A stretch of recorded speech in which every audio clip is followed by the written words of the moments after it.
Sí, doctora, todo suyo. Perfecto, bárbaro, gracias. No, por favor. Buen día, soy la doctora Lourdes Diana Cabral. Hoy vamos a hablar preferentemente del cáncer gástrico. Preferentemente digo porque el 95% de los tumores del estómago son cánceres, preferentemente adenocarcinoma.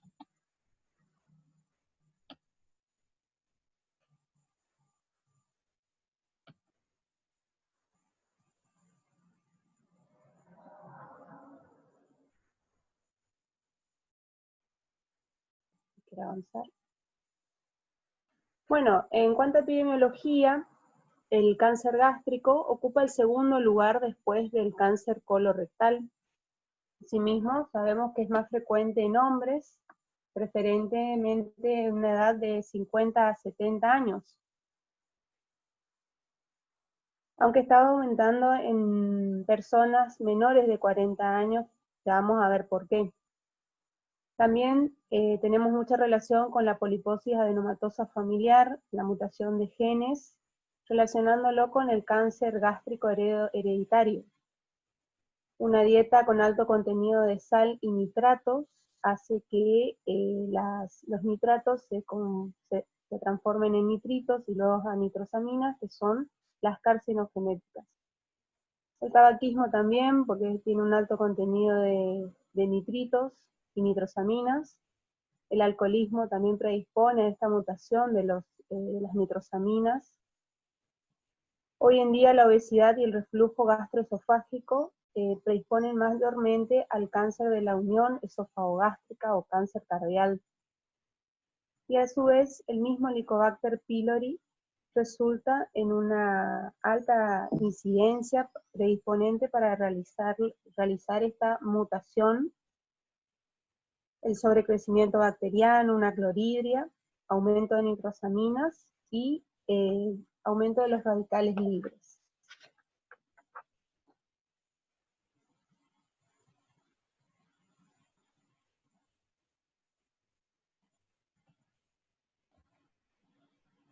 Acá también tenemos que hablar de condiciones precursoras y lesiones precancerosas.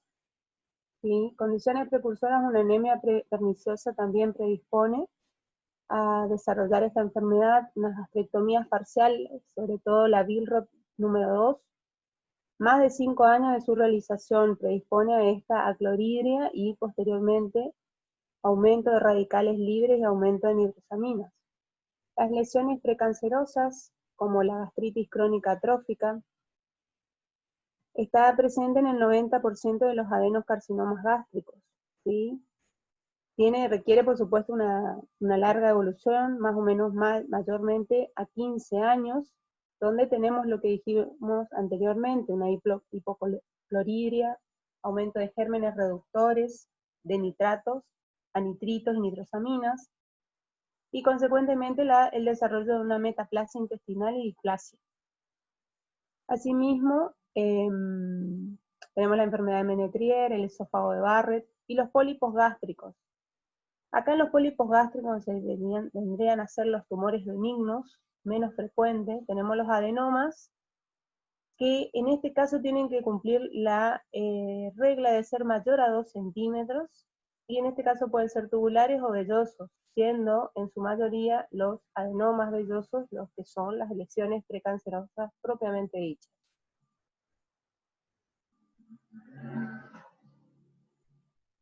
Pero lo que dijimos hoy, donde tenemos una mucosa normal, una gastritis superficial inicialmente, donde empieza a activarse el Helicobacter pylori, desarrollando una gastritis crónica y posteriormente a una gastritis crónica atrófica, que luego pasa, con la mutación de genes y demás, a ser una metaplasia de tipo intestino delgado o colónica y posteriormente una displasia ya instalada, consecuentemente el desarrollo de un carcinoma gástrico. Bueno, con respecto, si vamos a hablar de cáncer gástrico, tenemos que hablar principalmente de anatomía quirúrgica. Tenemos el estómago está ubicado en el hemiabdomen superior, ¿sí? Principalmente el mesogastrio. tenemos que está dividido en cardia superior, un fundus o techo, un cuerpo, antro y finalmente el píloro.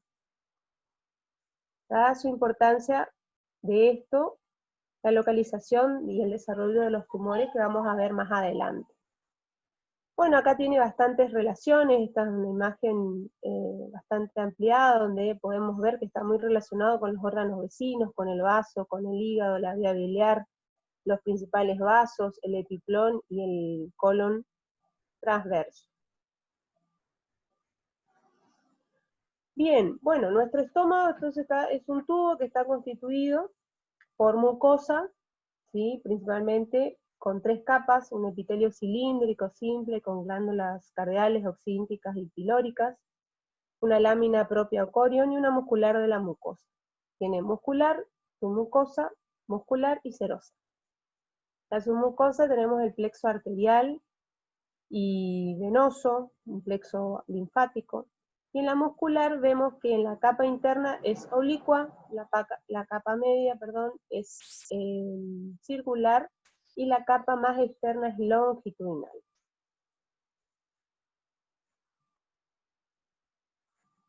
Bien, esto es lo que dijimos de la capa, la mucosa tiene su epitelio, ¿sí? La submucosa va a tener los plexos, la muscular, los músculos que ya dijimos, por eso tiene esta disposición, oblicua, transversal y longitudinal, y la capa serosa, que es la más externa, en contacto con los órganos vecinos. Con respecto a anatomía patológica, es muy importante identificar dónde se ubica la lesión. Esta imagen nos demuestra que si tenemos una invasión de la mucosa y las respectivas capas, vamos a vernos obligados a establecer una clasificación, inicialmente como cáncer gástrico temprano y cáncer gástrico avanzado. El cáncer gástrico temprano, tenemos la invasión de la mucosa y la submucosa, o sea, las 2 capas más internas. Y el cáncer gástrico avanzado, la invasión de la muscular y la subserosa. Hay una clasificación intermedia de Cajicani que establece un cáncer gástrico intermedio entre ambas, es difícil obviamente para establecer, pero que estaría invadiendo la mucosa con su muscularis mucosae, llegando parcialmente a la submucosa. O sea, un cáncer gástrico intermedio que no llega a la muscular propia. Bueno, según la clasificación de la OMS, el principal tumor que tenemos es el adenocarcinoma, habíamos dicho, y en su menor medida constituyendo un 5% el carcinoma de células en anillo de sello y un indiferenciado. Bueno, también seguimos hablando de clasificaciones.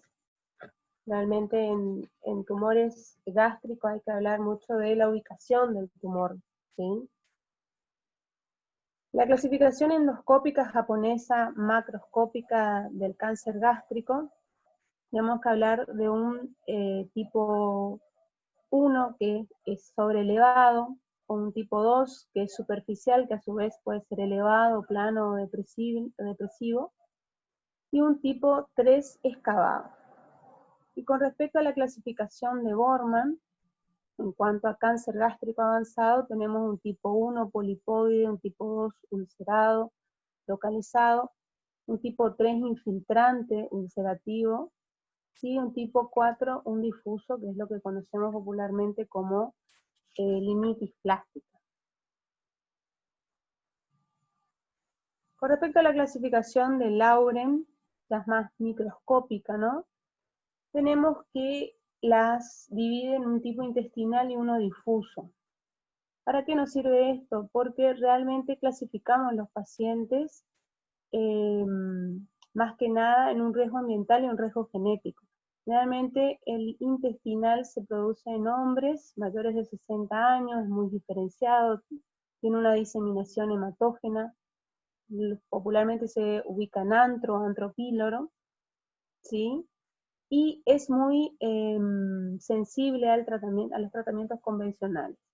En cuanto al difuso, tiene una alta incidencia genética, afecta generalmente a pacientes jóvenes, en su mayoría mujeres, es muy indiferenciado, tiene una diseminación rápidamente peritoneal, se ubica en fondo y cuerpo, es pobremente diferenciado o altamente indiferenciado, por lo que resulta de alta malignidad y generalmente se lo asocia a limpitis plástica y por supuesto a un peor pronóstico.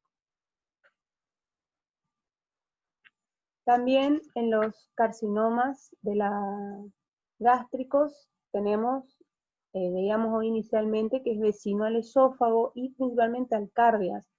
Entonces no podemos dejar de mencionar a los carcinomas de la unión esófago-gástrica, que son toda otra entidad, donde Seward los clasifica en tipo 1, de 1 a 5 centímetros por encima de la unión esófago-gástrica, un tipo 2, que los encasilla entre 1 centímetro hacia arriba y 2 centímetros por debajo, un tipo 3 entre 2 a 5 centímetros desde la parte distal. En cuanto a diseminación, la diseminación puede ser linfática, siguiendo los ganglios linfáticos que dijimos hoy, todas las estructuras vasculares, hemática hacia hígado y pulmón, peritoneal, el cáncer gástrico puede ir a ovario y tenemos el tumor de Krukenberg, extensión directa por continuidad hacia esófago o en la parte superior e inferior al duodeno, y por contigüidad, que son hacia los órganos vecinos como el hígado, el páncreas, el vaso, el epiplón mayor. Si acá vemos la diseminación o toda la cadena ganglionar se puede llegar a estar afectando, sobre todo en curvatura menor, hacia epiplón menor, que sería vecino al hígado, o todo curvatura mayor, donde tenemos afectación del vaso y todo el colon transverso con su mesocolon. Bien, la clasificación TNM, sí, que la encuentran en cualquier bibliografía, principalmente en la que vamos a adjuntar a esta presentación, donde irremediablemente nosotros tenemos un tumor que no es encontrado en la pieza, un T0, un T1 que afecta a la mucosa o submucosa, y submucosa que estaríamos hablando de un cáncer gástrico temprano, ¿sí? Un T2 que afecta hasta la serosa sin penetrarla, estaríamos hablando de un cáncer gástrico avanzado, parcialmente, que no invade estructuras vecinas, un T3 todavía no invade, y sí un T4, un tamaño importante que invade estructuras vecinas. Los ganglios, cuando esto por supuesto se ve en las piezas quirúrgicas, cuando hay metástasis de 1 a 6 ganglios, es un N1, de 7 a 15 un N2, un N3 de 16 o más ganglios regionales. Y por ende, metástasis 0 o 1 es la presencia o ausencia respectivamente de invasión a órganos vecinos y a distancia. Bueno, el diagnóstico del cáncer gástrico inicialmente es clínico, aunque el 20% inicial es de sospecha como una dispepsia tipo ulcerosa. Nos vemos obligados ante esta dispepsia y varias consultas pertinentes del paciente a solicitar estudios complementarios. O ya un estadio un poco más avanzado, donde tenemos un síndrome obstructivo, cuando el tumor se ubica a nivel distal y tenemos un pilorismo y el paciente se presenta con vómitos, distensión, en mal estado general. O si el paciente tiene dificultad para tragar y tenemos un tumor de la unión esófago-gástrica obstruyendo la parte proximal, vamos a tener una pseudoacalasia también, porque se va a distender toda la parte superior proximal al tumor. También se puede manifestar con hemorragia digestiva o anemia, en caso de los tumores exofíticos o vegetantes. Va a ser el paciente que va a debutar con esta hemorragia digestiva, con hematemesis, con melena, una anemia persistente, o los síndromes paraneoplásicos como una tromboflebitis, neuropatías, coagulación intravascular diseminada o síndrome nefrótico. O sea, el paciente como siempre digo, el paciente es un todo, es una sola cosa y hay que investigar lo que le pasa. O ya finalmente en un síndrome de impregnación tumoral con la pérdida de peso, palidez, tumor epigástrico, hepatomegalia, ascitis, un ganglio de Trozier, que es un ganglio que se palpa en hueco supraclavicular izquierdo, aumentado de tamaño, por supuesto, en rango adenomegálico, anemia, astenia y adinamia. En cuanto a estadificación, nosotros hacemos estudios complementarios y a la vez se va estadificando al paciente. Ahí vemos una serie de estudios que es la escala de estudio de nuestro paciente. Entonces con el laboratorio nosotros podemos evidenciar la anemia y su estado nutricional al solicitarle proteínas totales, albúmina, sobre todo porque nos va a evaluar el estado nutricional y cómo está nuestro preoperatorio, a ver si se le puede preparar al paciente para algún procedimiento. Junto con el laboratorio de sangre se piden los marcadores tumorales, los que vemos ahí, CEA, CA19-9, y los otros que son un poco más nuevos y depende del laboratorio del lugar se solicitan. La VEGA, la videoendoscopía digestiva alta, que ya con nuestra sospecha clínica nos confirma a través de una biopsia la presencia de esa gastritis crónica, de esa gastritis crónica superficial, de esa metaplasia o displasia, o finalmente la confirmación de una displasia severa con un adenocarcinoma en puerta. La radiografía contrastada, seriada, esófago, gastroduodenal, nos da una visión más panorámica. ¿Sí? Depende de los lugares que se sigue ocupando. Nos establece principalmente los límites proximal y distal. ¿Sí? La ecografía abdominal nos evalúa la presencia de ascitis, metástasis hepáticas, imágenes groseras, sobre todo desde el punto de vista hemiabdomen superior. Una tomografía computada que debe ser con contraste oral y endovenoso también nos evidencia la presencia de invasión a órganos vecinos, como las metástasis o los ganglios en rango adenomegálico. Una ecoendoscopía sería de elección para ver la penetración en cuanto a evaluar un paciente si está en un grado intermedio, uno temprano o uno avanzado, y la presencia de adenopatías para realizar una linfoadenectomía adecuada. En caso de que queden dudas o el paciente no consideremos que los estudios previos sean concluyentes, se puede realizar una laparoscopía, también para evaluar la presencia de ganglios, metástasis o ascitis y tomar muestras. La realización de un PET da una sensibilidad del 70% en enfermedad metastásica y una especificidad del 85% de metástasis ganglionares, que serviría más que nada en seguimiento postoperatorio o en tratamiento oncológico de soporte paliativo o curativo, pero más que nada para seguimiento, a ver si quedó enfermedad residual luego o hay una enfermedad a distancia. En cuanto al tratamiento tenemos un tratamiento médico y un tratamiento procedimental netamente quirúrgico, ¿sí? En cuanto a lo endoscópico, se hace una mucosectomía, pero debe reunir ciertas condiciones para realizar una mucosectomía. Que sea una lesión única, que no haya ganglios, que sea de 2 centímetros, que sea elevada, o de 1 centímetro deprimida, no tenga ulceración, o sea, sería un tipo 1 de la clasificación endoscópica, ¿se acuerdan previamente que habíamos mostrado? Y que sea de tipo intestinal, ¿sí?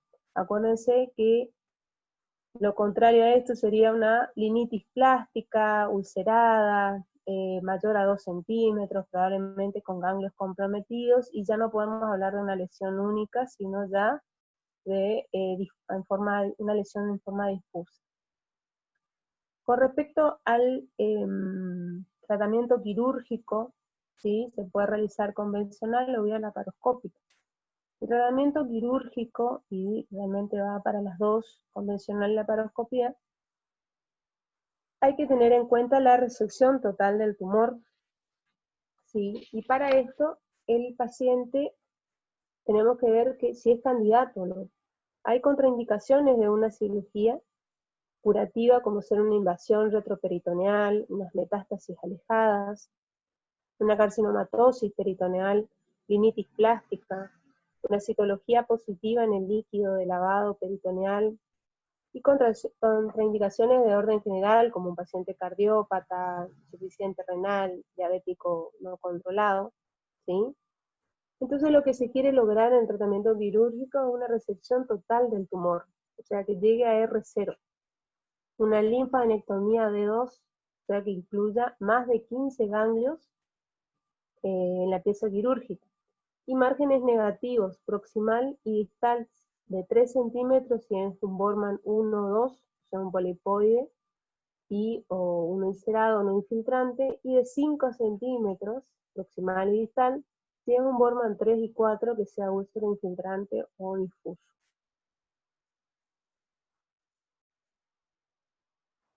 Bueno, con respecto al tratamiento quirúrgico, nosotros tenemos que, de acuerdo al lugar donde se ubica el tumor, se va a realizar el procedimiento, sea vía laparoscópica o vía convencional. Con respecto a los tumores de antro, se realiza una gastrectomía subtotal con gastroyeyuno, anastomosis en omega tipo Billroth 2. Un tumor de cuerpo, fundus o yuxtacardial, o una linitis plástica o un Lauren difuso, se realiza una gastrectomía total con anastomosis esófago-yeyunal en Niederrux. En los tumores de la unión esófago-gástrica, en el tipo 1 se debe realizar una esofagectomía, o sea, ya no es más un abordaje abdominal transhiatal, sino ya implica una toracotomía o videotoracoscopía asistida. Y en los tipo 2 y tipo 3 se realiza una gastrectomía total o parcial superior y esofagectomía. La linfadenectomía de 2, es lo que dijimos, de más de 15 ganglios, y en una laparoscopía, un cáncer gástrico, si el tumor es un cáncer gástrico temprano con un T1, o sea, no hay pocos ganglios, es de pequeño tamaño, perdón, invade la mucosa y la submucosa, y no hay ganglios, en caso de ser un tercio distal o medio se puede realizar, ¿sí? O video asistido o mano asistida.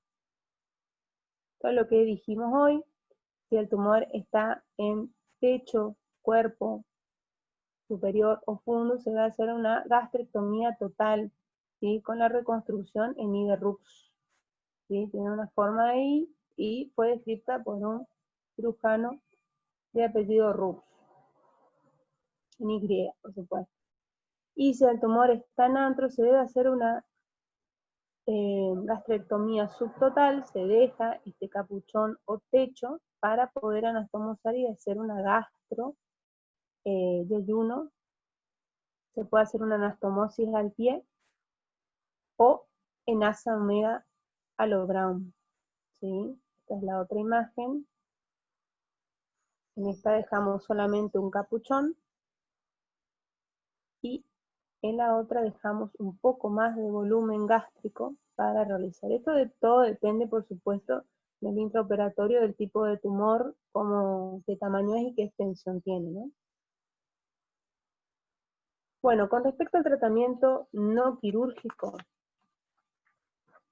se realiza radioterapia y quimio, principalmente con 5-fluorescina y leucovorina, y también comprende a nivel paliativo, en caso de que haya obstrucción, el empleo de un stent, sobre todo en los tumores de la unión esófago-gástrica, un apoyo nutricional con alimentación enteral, sobre todo luego de evaluar al paciente en su estado nutricional o que es candidato a una cirugía. Previamente se hace un apoyo nutricional para recuperar esas proteínas y esa albúmina, pensando posteriormente en una sutura y anastomosis, ¿no? Y por supuesto el tratamiento del dolor, el paciente depende del estadio y sobre todo si invade el plexo solar y retroperitoneo manifiesta muchísimo dolor y la idea es acompañarlo al paciente en su calidad de vida posterior. Bueno, con respecto entonces, hablamos un poquito de cáncer gástrico. Creo que son pacientes que lo debemos sospechar desde un principio y no está de más pedirle la endoscopía digestiva alta. Si lo sospechamos es porque siempre le digo a mi comisión, si parece porque es, y entonces está bueno investigar qué es lo que le pasa, ¿sí? Nosotros tenemos en la cátedra 5 de cirugía 2 nuestro Instagram y nuestro Facebook, que pueden consultarnos en forma dinámica. También tengo mi Instagram personal, donde pueden consultar y seguirnos, por supuesto, tanto en la cátedra 5 y a mí. Y una forma de comunicarnos un poquito más directo, por ahí también, y intercambiar opiniones y material sobre todo, es a mi correo. Así que estoy a su disposición para las preguntas que tengan que realizar. ¿Diego? Sí, sí, doctora.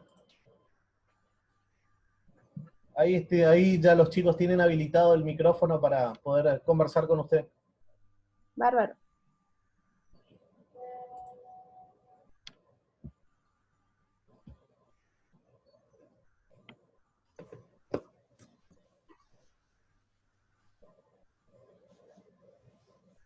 Parece que nadie. Doc, yo tengo una pregunta. Sí. ¿Qué es la linitis plástica? Linitis plástica es cuando el cáncer tiene un tumor infiltrante ulcerativo que toma en forma difusa todas las paredes y la estructura anatómica del estómago. Entonces el paciente manifiesta, obviamente todo ya es un estadio terminal, tenemos un paciente adelgazado, un paciente con impregnación tumoral, como habíamos dicho, y sobre todo el estómago parece una bota. El paciente parece el estómago parece una bota, totalmente duro, esas paredes del estómago, y por eso se llama como una linitis plástica, porque es una pared que no tiene más vitalidad y solamente es un pedazo de plástico duro, en forma difusa. Ah, gracias. Doctora, Sí, buen día. buen día. ¿Será que puede repetir cuándo el tratamiento no se puede hacer quirúrgico? Por favor.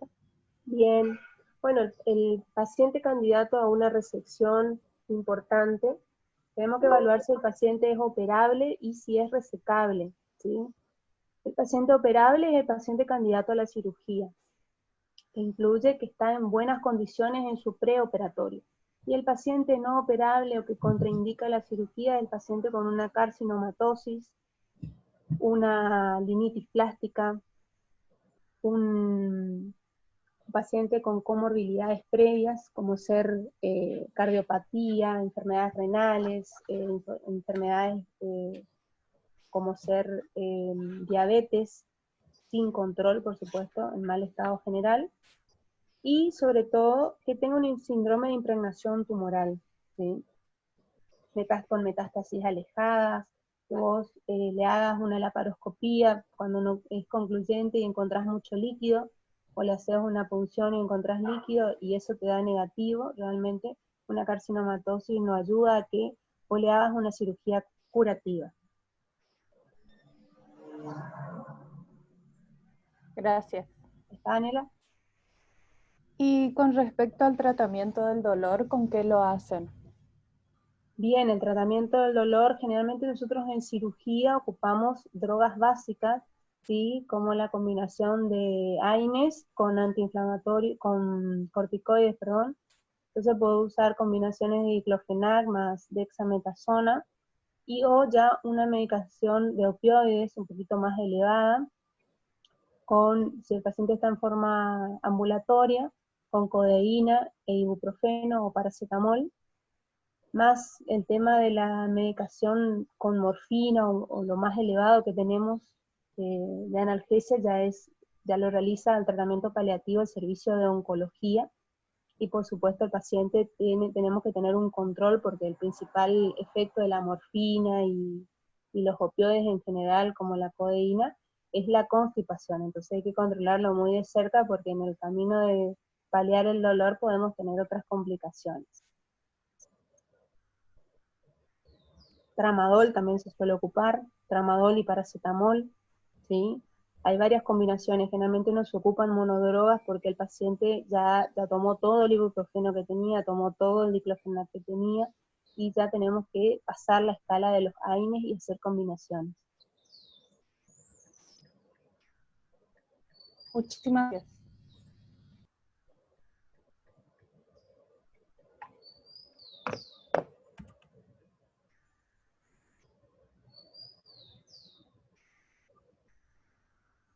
Bueno, Doc,